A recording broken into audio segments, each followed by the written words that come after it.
O tema do Falando de hoje é álcool e atividade física.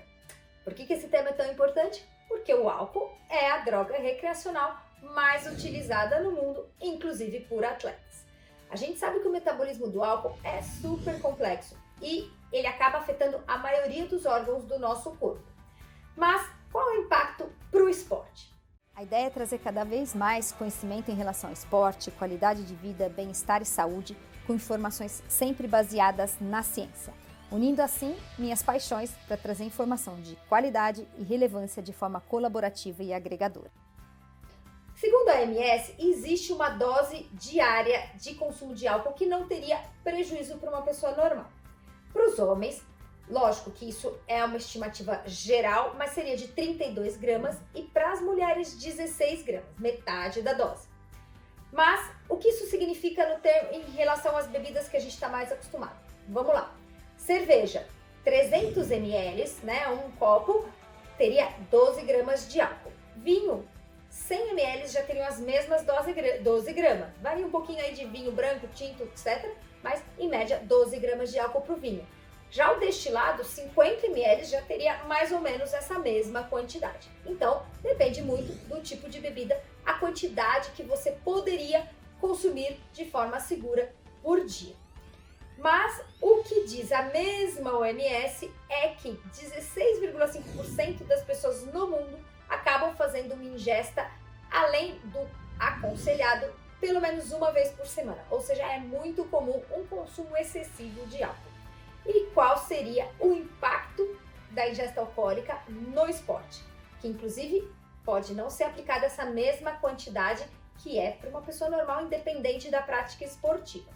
Bom, a gente sabe que existem uma série de fatores relacionados ao impacto do álcool para a prática esportiva. Primeiro de tudo, o mais óbvio, a quantidade de álcool ingerida. Quantidade e frequência. Então, com que frequência a pessoa bebe e o quanto ela bebe. Mas tem uma série de outros fatores que também vão impactar no impacto do álcool. Um deles é raça, sexo e tem fatores genéticos que levam a uma alteração muito grande entre o efeito para uma pessoa e para outra. Portanto, é muito difícil ter protocolos estabelecidos em relação ao que pode e ao que não pode de álcool para atletas. Mas o que a gente tem de revisão de literatura é que para a maioria das atividades esportivas, o consumo acima do moderado, ou seja, o consumo moderado ou grande de álcool, leva sim a um prejuízo. E eu vou mostrar por que isso acontece. Dividindo então o vídeo hoje no consumo pré-treino, no consumo pós-treino, no consumo crônico e outras repercussões do álcool no nosso organismo que podem indiretamente prejudicar na prática esportiva. Vem comigo que eu vou contar essa história para vocês. Vamos começar então falando da ingesta de álcool pré-atividade física. Tópico número 1. O efeito imediato logo após a ingesta do álcool é no sistema nervoso central. O álcool é um depressor do sistema nervoso central e vai reduzir nossa habilidade motora, vai deixar a gente mais lentificado, mais bobo, né? Quem bebeu já sabe como é que a gente fica. Então isso pode prejudicar uma série de práticas esportivas que envolvem um refinamento motor, um ato motor mais técnico. Então, efeito imediato, sistema nervoso central e vai durar enquanto tiver o álcool no nosso organismo. Segundo, é um efeito negativo na força e de exercícios anaeróbios. Esse efeito é já relacionado à ação do álcool na musculatura e tem muito a ver com o metabolismo. O metabolismo da glicose é alterada com o consumo alcoólico. O que a gente tem é que a glicose deixa de ser liberada de forma eficiente pelo fígado, ela deixa de ir para a circulação para fornecer energia para a contração muscular e por isso o álcool vai prejudicar a prática esportiva quando realizada depois do seu consumo. Então, a gente tem já uma série de estudos mostrando esse efeito negativo do álcool. Aqui são alguns exemplos do álcool consumido pré-atividade física, também em atividades aeróbias. Isso muito relacionado, então, ao impacto do consumo de glicose pelo músculo, que é prejudicado na presença do álcool do nosso organismo. E um outro efeito que o álcool vai causar é uma vasodilatação periférica. Essa vasodilatação periférica aumenta o risco, por exemplo, de hipotermia. Quando está muito frio, o nosso organismo contrai os vasos para evitar a perda de calor. Tem gente que acha que o álcool vai ajudar a lidar com o frio, mas na verdade acaba aumentando a perda de calor e aumenta o risco de hipotermia em dias frios se você consumir antes do treino. Esse mesmo efeito de vasodilatação pode aumentar o edema, por exemplo, se você tiver uma lesão, alguma coisa na musculatura, pela vasodilatação aumenta o risco de inchaço. Bom, e pós-treino? Pós-treino é o nosso tópico 2 e, na verdade, é muito mais comum a ingesta alcoólica pós-treino do que pré-treino. A gente sabe que é frequente aquela cervejinha depois de um bom treino de final de semana ou até na comemoração de uma prova, né? Quem nunca? Mas pós-treino a gente tem riscos também bem importantes. O primeiro deles está relacionado à desidratação. A gente sabe que o álcool tem um efeito diurético no nosso corpo por inibir a ação da vasopressina. Esse efeito dele de desidratação vai piorar estados de desidratação já causados pela prática esportiva. Então, em geral, no pós-treino a gente está desidratado, a gente precisa hidratar. O consumo de álcool não vai hidratar, mesmo a cerveja. Pelo contrário, vai desidratar ainda mais. Então, doses maiores que 0,5 gramas por quilo de álcool levam a uma piora da hidratação. Então, a dica é, se for beber pós-treino, caprichar na hidratação em paralelo, porque assim você evita a desidratação. Outro efeito também relacionado ao metabolismo da glicose. Então, a gente tem no treino um gasto do estoque de glicogênio do nosso fígado e músculo, que é usado para realizar o esporte. Depois da atividade física, a gente precisa repor esses estoques para que a gente possa treinar de novo, para que a gente possa fazer nossas atividades na sequência.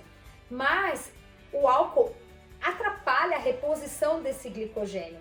Então, se a gente consumir álcool pós-treino, pode ser que a gente não tenha esse estoque retomado e isso vai prejudicar novos treinos na sequência. Então, a dica 2 é, se for beber pós-treino, caprichar no consumo de glicose, ou seja, de carboidrato, para repor os estoques de glicogênio em paralelo à bebida.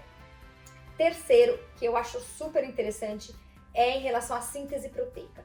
Um estudo muito legal que foi publicado pela PLOS em 2014 separou atletas em 3 grupos. Eles fizeram extensão de joelho para fortalecimento de quadríceps, além de atividade aeróbia em bicicleta ergométrica, 30 minutos de treino moderado e depois os estímulos em VO2 na bike.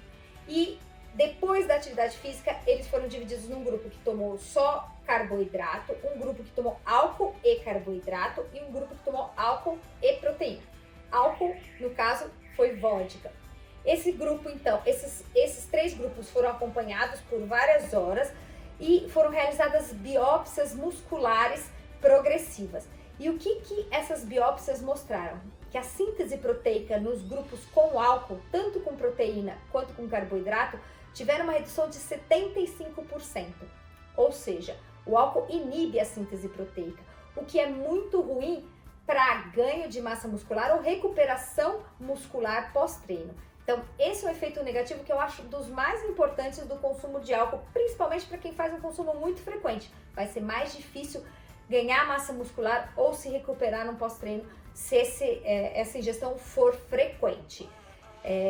Outra coisa importante de ser dita é que cerveja não é um bom pós-treino. Tem muita gente que acha que ela é ideal porque seria um hidratante com eletrólito e carbo, mas não. A quantidade de carboidrato é muito pequena, vai ter esse efeito diurético e a quantidade de eletrólitos também é inadequada. Então, se for tomar cerveja, associar com uma outra hidratação e um outro carboidrato.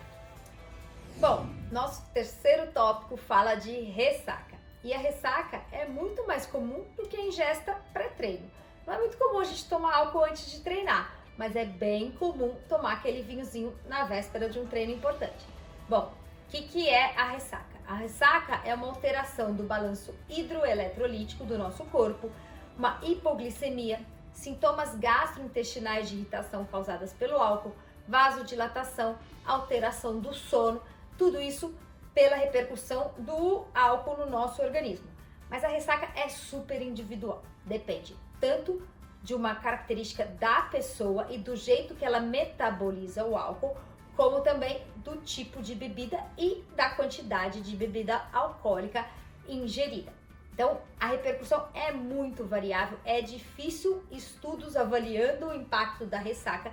A gente tem um estudo bem interessante que mostrou uma piora da capacidade aeróbia no exercício em pessoas com ressaca sintomática. Então, o que é meio lógico, se tem sintoma de ressaca, é provável que você vai ter um prejuízo do treino. Se não tiver sintoma, em geral, não tem prejuízo, mas vai aí de cada um entender a quantidade e o tipo de álcool que traz maiores prejuízos no dia seguinte. Sempre lembrando que tem sim prejuízo em relação à hidratação e a metabolismo de glicose, ou seja, evite antes de treinos importantes e extremamente contraindicado antes de competição. Bom, tema número 4, consumo crônico de álcool. Consumo crônico de álcool é basicamente uma coisa que eu vejo muito no meu dia a dia, que é a cirrose, um comprometimento hepático pelo uso prolongado do álcool, mas o uso prolongado do álcool pode trazer outros problemas além da cirrose. Pode trazer pancreatite crônica, doenças cardíacas. A questão é, ninguém sabe exatamente a medida e o tempo que vai levar a uma doença crônica ou não. Tem gente que tem um consumo moderado por um período não tão longo e desenvolve doenças crônicas, e outras pessoas que têm um consumo mais frequente e acabam nunca desenvolvendo. Não dá para prever, mas o que a gente sabe é que cronicamente o álcool pode trazer doenças extremamente graves, extremamente importantes, cujo prejuízo aí na prática esportiva é enorme. Então tem que avaliar história familiar de pessoas que têm, por exemplo, pais, avós que já tiveram cirrose, e acreditar que o consumo é feito de maneira controlada e não excessiva e não muito frequente.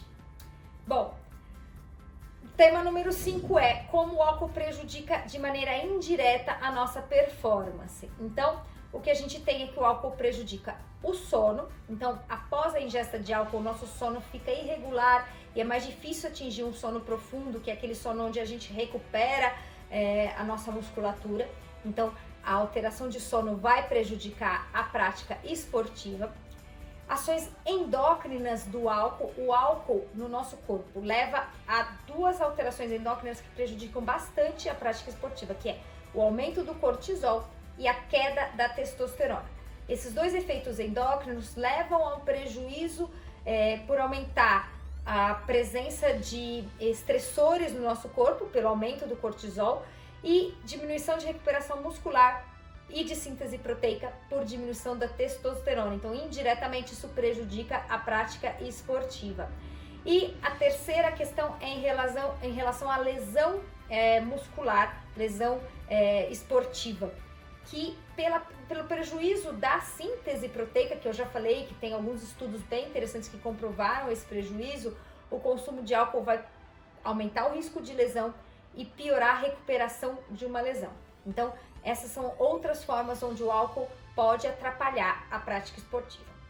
Bom, e agora, concluindo, o que a gente tem para dizer? Os estudos com álcool são de difícil realização, principalmente porque tem uma questão ética envolvida, né, de dar álcool para as pessoas. Então, não temos muitos estudos, mas já temos alguns bons feitos com qualidade e que mostram esse efeito extremamente variado, extremamente individual, mas que, grosso modo, para doses pequenas, o prejuízo não é grande, principalmente se o consumo também não é frequente. Para doses moderadas e altas, a maior parte dos estudos mostram sim um prejuízo para a maior parte dos esportes, principalmente na recuperação pós-treino, ligado à desidratação, reposição de glicogênio e a produção pós-treino de musculatura, né? A reposição proteica pós-treino, que é importante essa regeneração. Então, ficar atento principalmente à sua individualidade e como você lida com esse consumo nos treinos pré e pós. E última coisa em relação a doping. Álcool é doping? O que diz a Agência Mundial de Antidopagem? Bom, o álcool só é doping para alguns esportes bem específicos, que é tiro ao alvo, barco a motor e esportes automobilísticos. Então, para a grande maioria dos esportes que a gente pratica, álcool não é doping, não é proibido. mas obviamente que prejudica bastante a performance, então é legal evitar pré-competição. É isso aí, espero que vocês tenham gostado. Lembrando que vai ficar com um monte de link dos estudos que eu usei para fazer essa revisão aqui nos comentários do nosso YouTube. Isso aí.